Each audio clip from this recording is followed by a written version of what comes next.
जिस तरह गोंदिया भंडारा का खासदार का चुनाव होने वाला है, उस तरह हमारा जो सर्वे है लगातार चल रहा है। और आज जो है न्यूज प्रभात की जो टीम है आज तिरोड़ा पहुंची है। तिरोड़ा तहसील का काफी बड़ा मार्केट रहता है, आप देख सकते हो काफी बड़ा मार्केट लगता है। लगभग 100-200 दुकानें लगती है, बाहर से गाँव से जो ग्राहक वर्ग भी आते हैं और लगभग अपने रोजमर्रा की जो वस्तुएं लगती है वो खरीद कर जाते हैं। इनसे जानेंगे कि आने वाले दिन में लोकसभा खासदार का जो चुनाव लगने वाला है उसमें क्या इनकी प्रतिक्रिया लेंगी और किसको खासदार बनाने की इनकी नागरिक की मांग है, आइए जानने का हम लोग प्रयास करें। और क्या नाम आपका?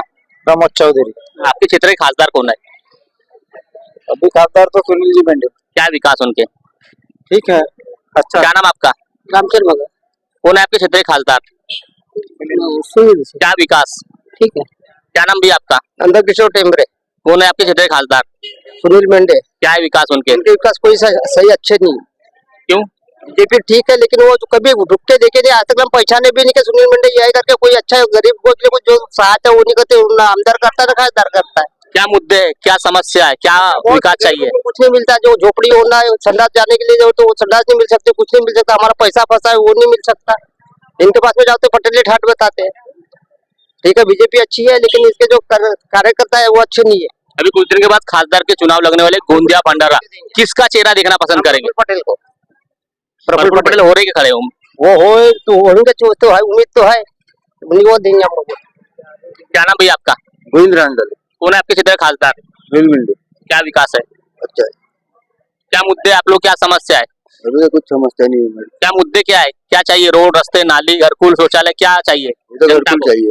क्या मुद्दे? और बस एक ही मुद्दा है, घरकुल। आपको घरकुल नहीं मिली क्या? प्रधानमंत्री तो कहते हैं हर गरजू गरीब को, लाभार्थी को लाभ देंगे, आज तक आपको नहीं मिला? मिलने को हमको नहीं मिली है साहब। क्या बोले? वो लोगों को मिलता है, आपको भी नहीं मिली क्या? तो गरजू गरीब, प्रधानमंत्री तो आह्वान करते गरजू गरीब को देंगे। कई बार भरता हूँ, अच्छा, नहीं मिली। कहाँ रहते आप? आप चंद्रवादा का। हमको भी नहीं मिला, जिसको मकान बन गया हमको भी नहीं मिल रहा है, और जिसकी झोपड़ी उसको नहीं मिल रहा है। फिर ये क्या कर रहे हैं? अंधेरे देखो ना, पटेल ठाट है नहीं इन लोगों का।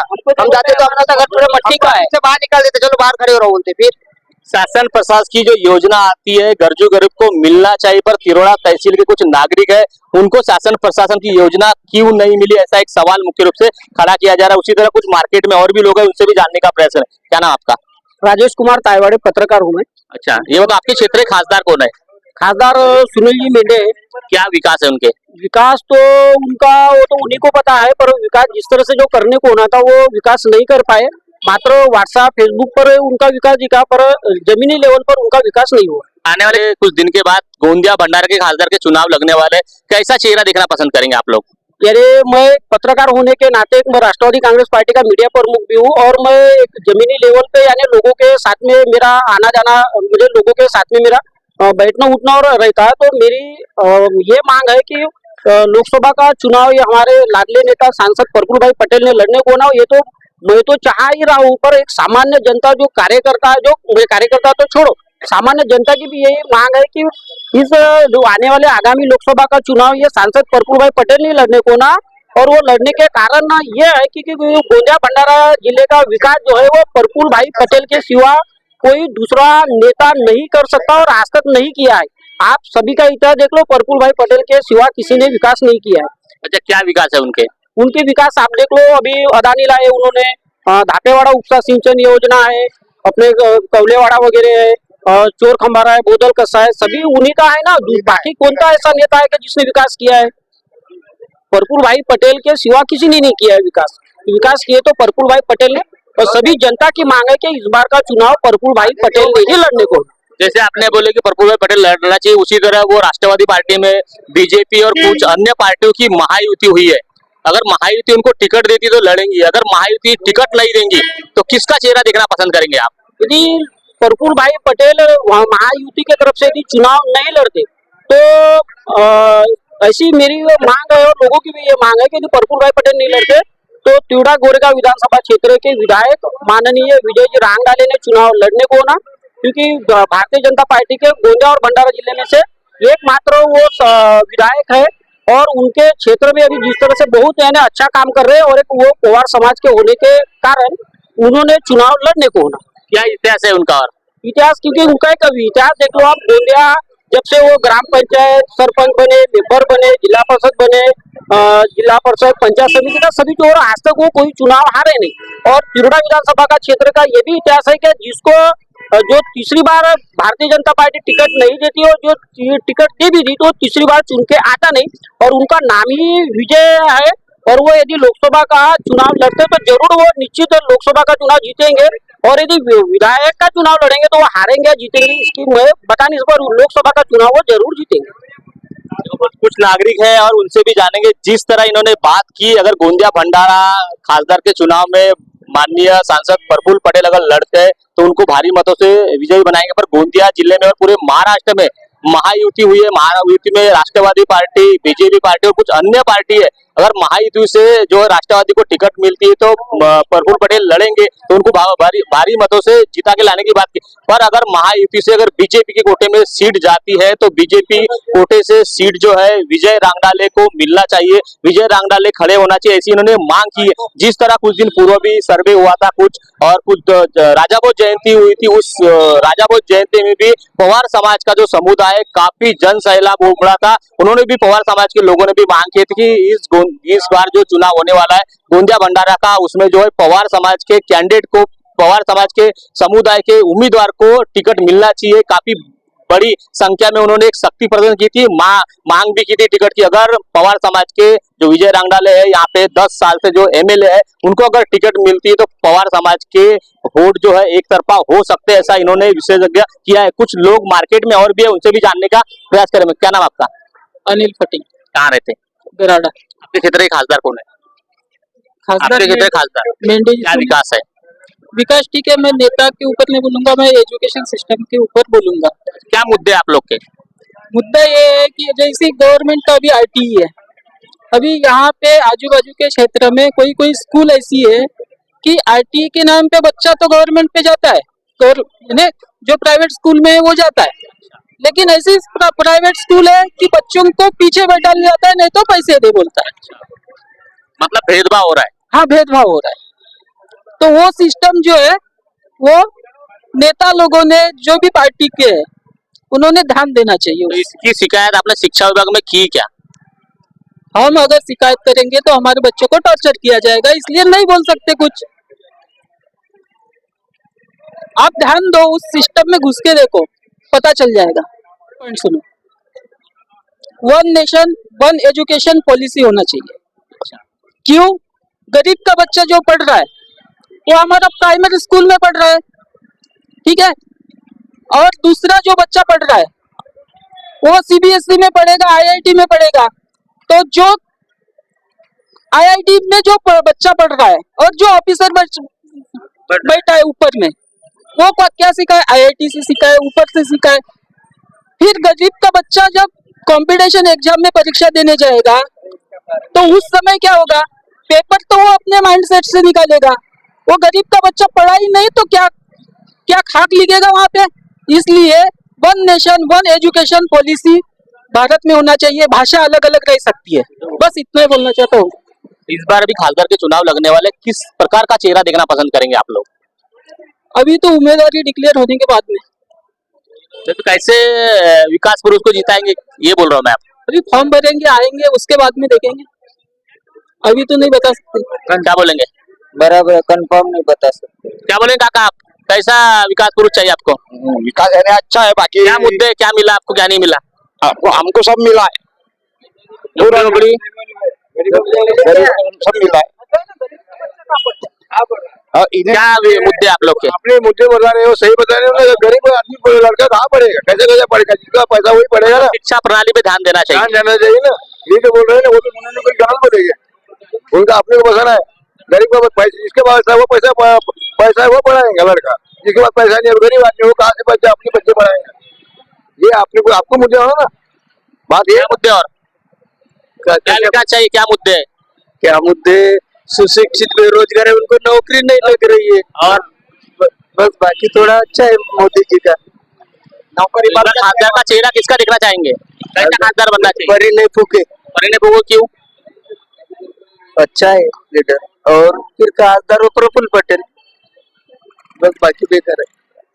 इस प्रकार का यहाँ पे लोगों की राय है और भी मार्केट में कुछ लोग हैं उनसे भी हम लोग जानेंगे कि गोंदिया भंडारा का खासदार का चुनाव होने वाला है, किसको किस प्रकार का चेहरा देखना चाहेंगे और पूर्व खासदार है उनका क्या विकास है ये जानने का हम लोग प्रयास करेंगे। क्या बताएंगे आपके क्षेत्र का खासदार कौन है? हाँ, सुनील मेंढे। क्या विकास है अभी उनका? तक के कुछ भी विकास नहीं किया है उसने, और सिर्फ ये जो है अंदिर मंदिर ये चालू है, बाकी विकास के नाम पे कुछ भी नहीं है। सिर्फ वो झोपड़ियां दे रहे हैं, उसके बाद में कुछ नहीं है। जो सुशिक्षित लोग है उनको तो रोजगार है ही नहीं। आने वाले दिनों में जो है कुछ दिन के बाद गोंदिया भंडारा का खासदार का चुनाव लगने वाले हैं, कैसा चेहरा देखना पसंद करेंगे? हमने को जो विकास कर सकता है, यहाँ जैसा प्रफुल्ल भाई ने विकास किया, कुछ विकास किया, उसने नहीं किया ऐसा नहीं है, विकास उसने किया है, लेकिन ये सुनील मेंढे ने तो कुछ भी नहीं किया अभी तक। ने डूब के देखा, सिर्फ अपने अपने कार्यकर्ता देखता है, वो ठेके दे देता है और अपने घर में चुपचाप बैठा रहता है। प्रफुल्ल भाई का नाम ले तो प्रफुल्ल भाई खड़े होने वाले क्या? नहीं, प्रफुल्ल भाई तो अभी दिख नहीं रहा है मेरे को। राज्यसभा में गए हैं वो, लेकिन राज्यसभा से उनने उस दिन आज तक पे देखा मैंने इस्तीफा दे दी है, तो हो सकता है आने वाले दिनों में वो खड़े रहे। हमने तो अभी सुनील मेंढे को मैंने अभी तक देखा नहीं हूँ। सोचो क्या मुद्दे आप लोग के, क्या समस्या है? मुद्दे है ना, हमको ऐसा आदमी चाहिए जो हमारे क्षेत्र का तिरोड़ा तहसील का विकास कर सके। भाई अभी आप रोडों की हालत देखोगे तो घबरा जाओगे आप। साल में एक बार रोड बन रहे हैं, साल में हर साल बन रहे, जो कि सेंटर गवर्नमेंट की पॉलिसी है कि 5 साल में रोड की गारंटी ले रही है। लेकिन अभी के रोड देखोगे तो पिछले साल रोड बना है चुरडी से लेके, वो अभी फिर बन रहा है, खत्म हो गया। आधे आधे रोड बना रहे हैं। ऐसी सरकार होना है कि वो अपना पेट से ज्यादा लोगों का पेट देखे। ऐसा है तो क्या मतलब है? अभी वो सीमेंट रोड चालू की है, क्या मतलब कर रहा है? हमने तो मेंढे को अभी तक नहीं देखे। सोचो हमारे क्षेत्र तो देखे फोटो, ऐसे नेता हमारे यहाँ का देश में बैठा के क्या मतलब है? ऐसे नेता देश में बैठा के क्या मतलब है? जो अपना भला देखते हैं और लोगों का भला नहीं देखते। तो इस बार आने वाले लोकसभा के चुनाव में कैसा चेहरा देखना पसंद करेंगे आप लोग? हमको चेंज करेंगे, हमको पार्टी चेंज होना बस। नहीं तो कैसा चेहरा दिखाएंगे? अच्छे लोगों का चेहरा, विकास कार्य करने वाला, क्या मुद्दे आप लोग के? अच्छे काम होना, अच्छे कार्य होना, अच्छी उन्नति होना, ऐसी सरकार होना। क्या बोले भाई, आपने कुछ पीछे से आवाज दी कि परी ने फूकेगा, क्या बोलेंगे? चेहरा देखना चाहते हैं हम अभी। क्या खासियत है उसमें? देखना चाहते हैं विकास के कार्यक्रम। क्या खासियत क्या है विकास है वो अच्छा करते हैं। और क्या बोलेंगे उसके बारे में? तिरोड़ा के आमना जैसे विजय रंगनाले हैं, अभी तक तो उन्होंने अपने गांव का रोड नहीं बनाया, तो अपने तिरोड़ा का विकास क्या कर लेंगे? 10 साल से अपने गांव का रोड नहीं बना सका जो आमदार, तो तिरोड़ा का विकास क्या कर लेंगे वो? अभी हम लोग खासदार के ऊपर है, खासदार का चुनाव लगने वाला है, किसका चेहरा देखना पसंद करेंगे? पिछले पैनो फूकेगा। पिछले खासदार कौन थे? सुनील मेंढे। क्या विकास है उनके? कुछ भी नहीं है। इस बार परी ने फूकेगा चेहरा देखना पसंद करेंगे आप? परिने ये चलता है, प्रफुल्ल भाई भी चलता है। आप ऐसा करो ना, ये शहरी विभाग है, थोड़ा एक बार ग्रामीण में घूमोगे ना तो आपको पूरी हकीकत पता चल जाएगी। हम लोग झूठ बोल रहे हैं कि सच बोल रहे हैं, तो वो पता चल जाएगा ना। हर ग्रामीण में चले जाओ, आपको रोड रास्ते विकास क्या है तो वो दिख जाएगा। हम बोल रहे हैं ना, कोई भी चैनल वाला है हमारे पास, हमने सुनील मेंढे को देखे नहीं है, भले परी ने फूके को देख चुके हैं, लेकिन उसको नहीं देखे जो कि हमारे यहाँ का एमपी होने के बाद में। फिर ये ऐसे आदमी को चुन के देने का वो क्या मतलब है भाई? फिर तो देखिए, अब आपने लोगों की राय कहती है कि जो विद्यमान में खासदार थे सुनील मेंढे वो दिखे नहीं, और जो परिणय दादा फूके हैं वो खासदार नहीं रहने के बावजूद भी काफी बार आए और विकास की बात करते हैं, विकास करेंगे ऐसा इन्होंने कहा है। और कुछ लोगों की मांग है कि परिणय दादा को भी जीत के लाने की इन्होंने बात की है। मार्केट में कुछ और भी लोग हैं, उनसे भी जानेंगे कि गोंदिया भंडारा के खासदार चुनाव के बारे में उनका क्या कहना है। क्या नाम जी आपका? मेरा केश मिश्रम, रिटायरमेंट टीचर हूँ मैं। सर ये बताइए, गोंदिया भंडारा जिले के खासदार कौन है आपके क्षेत्र के? अभी मेंढे साहब है। क्या है विकास उनके? विकास जीरो है बिल्कुल। उनका एक ही नारा है, राम मंदिर बनाओ तो सबकी गरीबी हट जाएंगी, लेकिन एक्चुअल बेरोजगारी बढ़ी है, महंगाई बढ़ी है, उसके ऊपर ध्यान नहीं है सरकार का। और बस राम मंदिर के पीछे पड़े। राम मंदिर से पूरा होने वाला नहीं है। वो सबके लिए राम मंदिर सबके मन में आस्था है, लेकिन उसके नाम से ये वोट मिलवाने के लिए या मिलने के लिए सब ये काम भारतीय जनता पार्टी कर रही है। और हमारा विश्वास ईवीएम मशीन के ऊपर नहीं है, वो बैलेट से पेपर होना चाहिए। ईवीएम मशीन सेट हो सकती है, उसके लिए मैं एक उदाहरण बताना चाहता हूँ कि जैसे चंद्रयान पृथ्वी के ऊपर छोड़ा गया, उसका अंतर 2.5-2 लाख 1.5 लाख किलोमीटर है, तो यहाँ श्रीहरिकोटा से सब सेट हो सकती है। तो तिरोड़ा का अंतर और दिल्ली का अंतर 2000 किलोमीटर है, तो ये मशीन क्यों नहीं सेट हो सकती है? ये मशीन के जरिए से बीजेपी यहाँ 400 सीट बोल सकते हैं। जब वो 400 सीट आने का वादा करती है तो चुनाव ही क्यों लेती है? 400 के जगह 512 बोल दे तो अच्छी बात है ना। ये सब उनको सब कुछ मालूम है। इतना होने के बाद में गरीबी के ऊपर, महंगाई के ऊपर, बेकारी के ऊपर उनका ध्यान नहीं है। बस राम मंदिर बनाओ, राम नाम जपना, पराया माल अपना, यही भारतीय जनता पार्टी का काम चल रहा है। दूसरी चीज, गोंदिया भंडारा के खासदार के चुनाव लगने वाले हैं, हाँ। कैसा चेहरा देखना पसंद करेंगे आप लोग? हम अच्छा जो प्रगति करे, भंडारा गोंदिया को आगे से आगे बढ़ाए, या और कोई कारखाने लाए, जैसे अदानी कारखाने लाए, उसी प्रकार वो सन फ्लैग है जैसा भेल वाला, आज 10 साल हो गए उस बात को, उसको आगे बढ़ाने वाला खासदार चाहिए। और मेरे मन से तो कांग्रेस में एक नाना भाऊ पटोले ऐसे कि भंडारा जिला और गोंदिया जिले का विकास कर सकती है। इसके पहले भी प्रफुल्ल भाई पटेल रहे, उन्होंने कुछ भी ऐसा काम नहीं किए, और मेंढेजिर में काम नहीं है। लेकिन नाना के नेतृत्व में नाना भाऊ पटोले जैसे खासदार बन जाए कांग्रेस से, तो वो गोंदिया और भंडारा जिले का विकास कर सकते हैं। ये मेरा खुद का ये विचार है, और सब लोग भी चाहते हैं कि इसमें परिवर्तन होना चाहिए। मेंढे जी ने कुछ विकास काम नहीं किया, बस रोड बनाए, रास्ते बनाने से विकास नहीं होता। जिस तरह नाना रास्ते का बताओ ना, ये रोड रास्ते जो बने हैं, हाँ गवर्नमेंट ने बनाए, अभी 5 साल होने को है। पूरी रोडों की धूल तो इधर आके जमा हो गई, आज तक के सफाई नहीं हुई। रोडों के ऊपर में लोग वाहन खड़े कर रहे हैं, लोगों को आने जाने वाले को तकलीफें होती है। नगर परिषद भी चुप है और खासदार आमदार भी यहाँ के चुप है। क्या समस्या है, क्या मुद्दे है? कम से कम 2014 से ये सरकार बैठी बीजेपी, तब से बेरोजगारी बहुत हद से ज्यादा बढ़ गई। इस शासन ने 2 करोड़ लोगों को रोजगार देने का वादा किया, परंतु ये शासन इस वादे में नाकाम रही। पहली बात, बेरोजगारी इतने हद से ज्यादा बढ़ गई है। अभी शिक्षा विभाग में नदारत है शिक्षा विभाग, क्योंकि इन लोगों का भविष्य होगा ही नहीं, अभी के छात्रों का ये कोई भरोसा ही नहीं है। ये महंगाई इतनी बढ़ गई है कि आसमान छू गई है महंगाई। किसान है, किसान को आज समर्थन मूल्य नहीं मिल रहा है। वो पंजाब, हरियाणा वगैरह उधर देखिए, ये अपना भंडारा जिला वगैरह महाराष्ट्र के अंदर भी किसानों के धान को भाव नहीं है। आज के तारीख में 2000 रुपया क्विंटल या 2100-2200 भी कोई धान का रेट नहीं है। और पहली बात, ये लोग क्या है, थोड़ा सा दे देते हैं मन समझौनी, तो क्या है, इनको बहुत बड़ा लकलब समझ जाता है उन लोगों को। तो ये हालात है बहुत गंभीर है। 3% ब्याज बोलो ना तो। हाँ, अच्छा, ये जो कोऑपरेटिव बैंक का जो कर्जा है किसानों का, तो वो अभी उन्होंने 31 मार्च तक तो वो फ्री में हर साल हम अदा करते, उठाते हैं और अदा भी कर देते हैं। लेकिन बात ये क्या है कि उन्होंने 6% ब्याज लगाया है वो पैसे पे, रुपये पे, वो तो 6% ब्याज के हिसाब से आज 45,000 का कर्जा है, तो कम से कम 2700 रुपया देना पड़ता है। तो ये सारी बातों को लेकर ये सरकार नाकाम है हर चीज में। 10 साल हो गए, इस सरकार ने कोई कवड़ी का काम नहीं किया है। 15 लाख रुपए का वादा करते हैं, कम से कम 5000 भी वो आज जमा नहीं हो सकते। 15 लाख की तो बहुत दूर रह गई। ये सरकार इतनी लापरवाह सरकार है कि पूछो मत। कब क्या करेंगे इनका कोई गारंटी नहीं। तो ये ईवीएम, अभी ऊके सर ने बोले कि ईवीएम के बारे में बहुत बड़े घपले होते हैं, उनमें हर चीज की सेटिंग रहती है।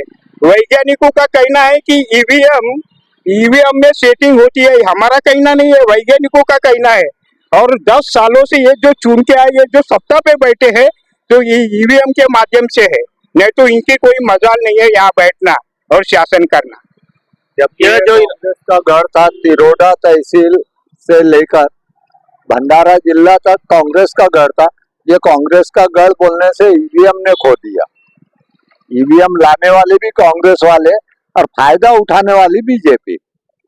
यह ज्वलनशील मुद्दे इन्होंने बताए, इस प्रकार की समस्या बताई, तो आने वाले लोकसभा का जो चुनाव होने वाला है गोंदिया भंडारा, क्या इफेक्ट होगा, क्या बोलेंगे? इफेक्ट ये होगा कि भाई उम्मीदवार कोई भी रहे, आदमी के चेहरे पे लिखा नहीं रहता कि ये काम कर सकता है या काम नहीं कर सकता, लेकिन ये उम्मीदवार तय करने का अधिकार वो पार्टियों को रहता है।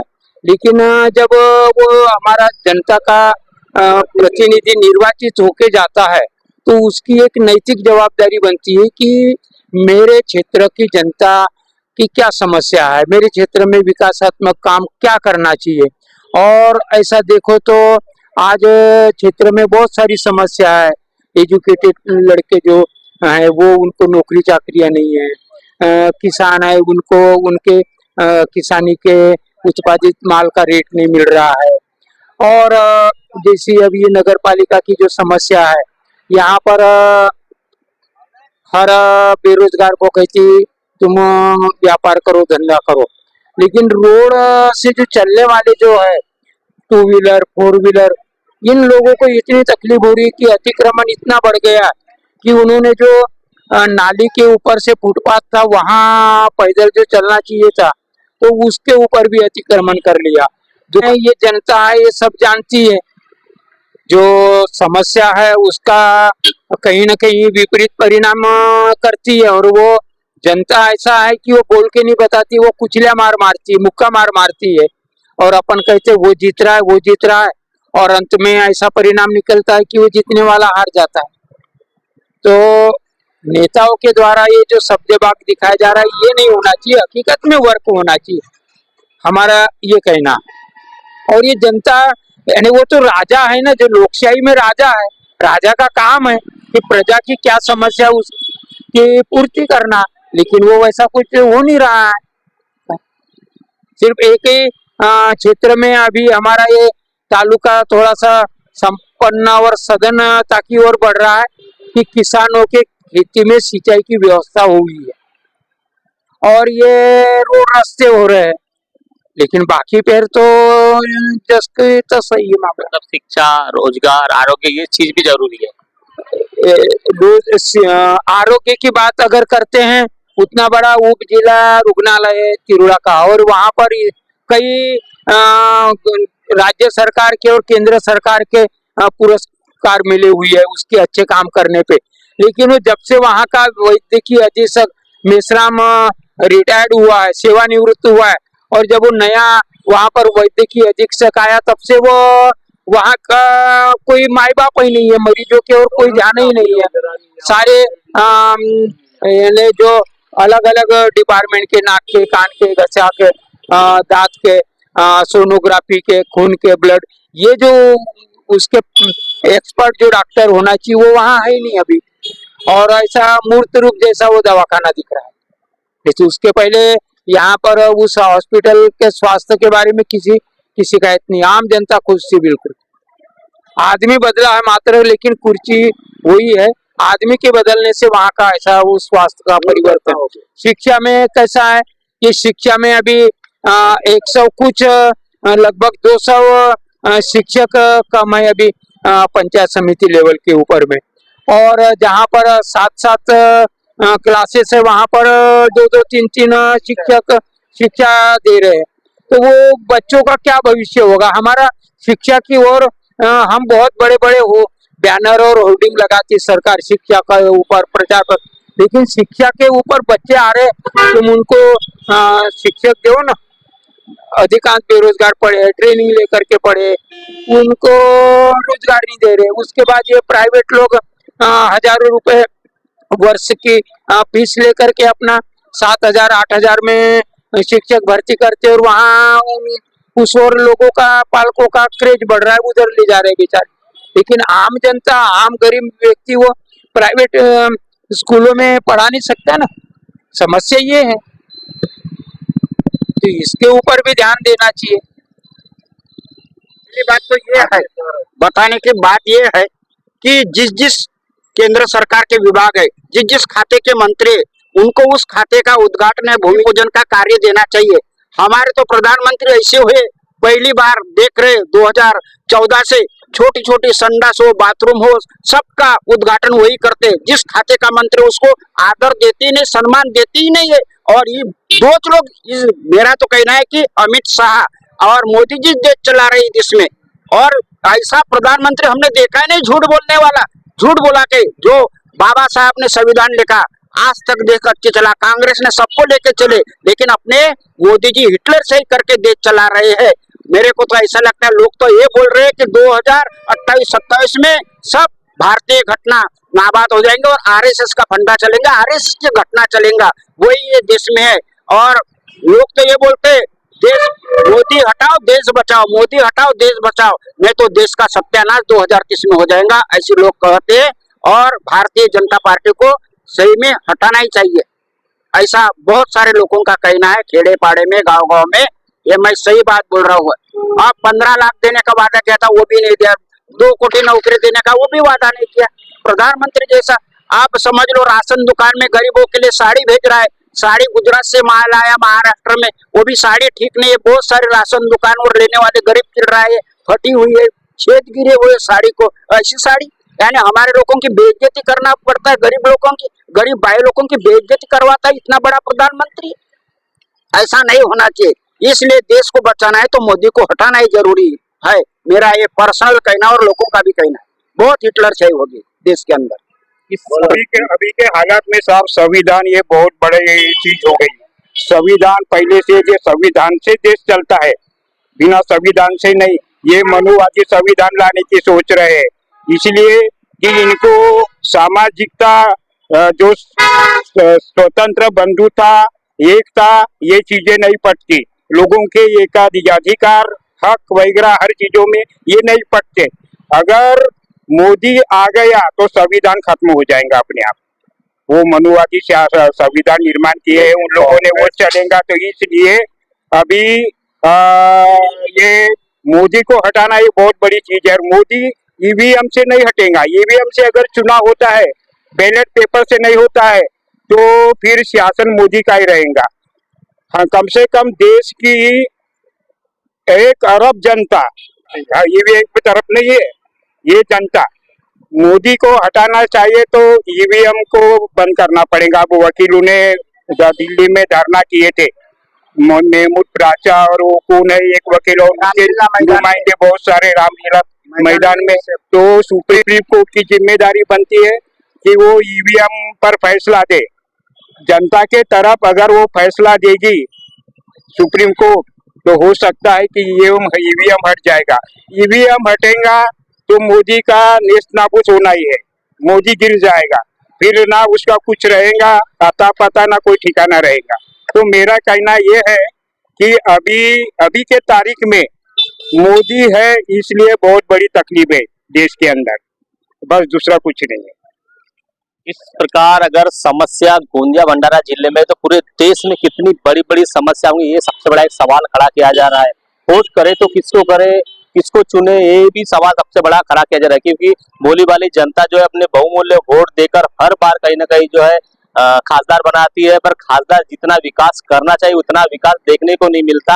तो जनता किसे वोट करे, ये सबसे बड़ा एक सवाल लगा हुआ है। इन्होंने बताया क्या क्या समस्या है, मूलभूत समस्या के ऊपर ध्यान देना चाहिए। ऐसा नहीं कि पोस्टर ही लगाए, उद्घाटन ही करे, ये नहीं, पर जो मूलभूत सुविधा है, बच्चों की पढ़ाई है, आरोग्य है, शिक्षा विभाग में भी ज्यादा ध्यान देने की इन्होंने बात की है। आने वाले गोंदिया भंडारा का जो खासदार का चुनाव होने वाला है, उसमें पार्टी किसको टिकट देती, वो भी गोंदिया जिले की और पूरे नागरिकों की नजर बनी हुई है। पार्टी में लाइन लगी हुई है कि एक बोलते कि मुझे टिकट चाहिए, एक बोलते कि मुझे टिकट चाहिए। उसी तरह अपोजिट पार्टी भी अभी जो है उम्मीदवार घोषित नहीं कर रही है। जिस तरह दूसरी पार्टी घोषित करेंगी, उस तरह दूसरी पार्टी भी जो है, अपोजिट पार्टी जो है चेहरा चुनेगी। और इस बार जो गोंदिया भंडारा में खासदार का चुनाव कौन जीतता है, किसको टिकट मिलती है और जनता किसे खासदार बनाना चाहती है, ये देखने वाली बात होगी। इसी तरह का मार्केट का हमारा सर्वे लगातार शुरू है। लगभग हमने गोंदिया जिले के जितने भी बड़े बड़े मार्केट है उसका सर्वे किया। यह सर्वे की रिपोर्ट आप देख सकते हो। और यह सर्वे की रिपोर्ट में क्या चाहती है जनता, क्या व्यवस्था है, क्या समस्या है, क्या मुद्दे है, यह देखने के बाद जनता किसे चुनती है और किसे खासदार बनाती है, ये सबसे बड़ा सवाल खड़ा किया जा रहा है। आने वाले कुछ ही दिन में गोंदिया भंडारा के खासदार के चुनाव लगने वाले हैं। टिकट किसको मिलती है, पार्टी का नेतृत्व कौन करता है और जनता किसे बहुमूल्य वोट देकर जिताती है और बहुमूल्य वोट देने के बाद, जिताने के बाद खासदार जो है 5 साल तक कितना विकास करेगा, वो देखने वाली बात होगी। दर्शकों बने रहे इस तरह की खबर देखने के लिए। महेंद्र लिल्लारे, न्यूज प्रभात मीडिया, तिरोड़ा, गोंदिया।